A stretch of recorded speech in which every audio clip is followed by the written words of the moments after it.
For the Cabinet Office, Michael Gove has claimed the EU needs to respect the British people's decision to leave the European Union, but that the current virus crisis will help get a trade deal within the time available. He made the comments during a virtual session of the Parliamentary Committee on the Future of EU Relations. If we look at it, there are certain things that the EU are asking for that, to our mind, don't properly respect the nature of the decision that the UK has made. As you know, the Prime Minister secured a mandate at the general election for a particular approach. The British public gave him that mandate, and it's clear that the EU are still trying, in some respects, to ask, for example, that we adhere to conditions on the level playing field, which other independent countries do not need to adhere to in order to have free trade agreements. The COVID crisis, in some respects, should concentrate the minds of EU negotiators, reinforcing the vital importance of coming to a conclusion. It comes after Downing Street hit out at the bloc, claiming that political movement needs to come from Brussels in order for negotiations to move forward. Last week, the EU's chief negotiator blamed the UK for stalling. Britain is currently scheduled to leave the Brexit transition period at the end of this year and has already signalled that it won't agree to an extension. For more on all of this, I'm now joined by senior partner at Brexit Partners, Professor John Ryan. John, good to see you. Michael Gove, talking about coronavirus focusing minds, incredibly crass and opportunistic, isn't it? Especially with this government's record on the coronavirus has been pretty poor, and that's putting it mildly. So I don't really think that was an appropriate comment by Michael Gove, but then he has a habit of doing that. Right, so what should we be doing? An extension, obviously, given the pandemic, the government should have as much energy as possible focusing on controlling the crisis and not worrying about this trade deal at the moment. Well, there's not going to be a trade deal. I don't think I'm going to be consistent here from autumn last year. I've never thought that this particular group of people were very interested, especially after the election in December.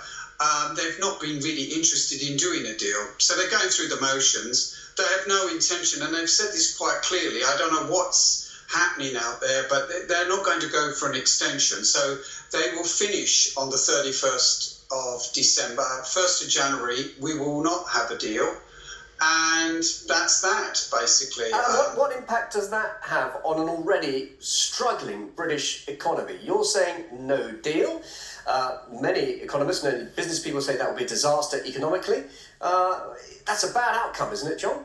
It's a bad outcome, but, when we were always talking about the Brexit issue and the bad outcome and, how this would affect the European Union as well and the internal market and countries like Germany, that's sort of gone into the background to a certain extent with what's happened with COVID-19, because that shut down the global economy straight away.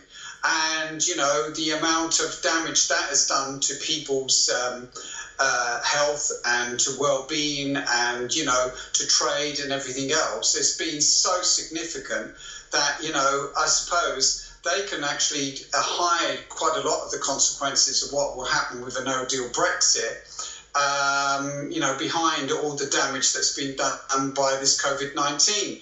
And, it's going to be very difficult. One thing we have to bear in mind, which I would say is very important, that, we've had problems with supplies going into supermarkets at the beginning of the process. This is sort of evened out to a certain extent. But remember, we're still kind of nominally have a trading relationship up until the end of the year, because we're in a transition phase. Next year, this will become much more complicated to get the goods through into the store. So we're going through a kind of a slow motion playbook of what will happen in terms of getting goods here and just in time. So medicines, food, things that people want in their shops won't be available. There will be lots of jams. There'll be lots of customs, unless somebody changes their mind. Right. Unless somebody changes their mind. Just briefly then, John, what efforts will we see from the EU to try to avoid that no-deal outcome that you're predicting? Because the EU doesn't want that to happen. They don't want that to happen, but, Michael Gove talks about Britain, but there's 27 countries on the other side. And at the moment, their eyes are on dealing with the COVID and actually getting their economies back up and running.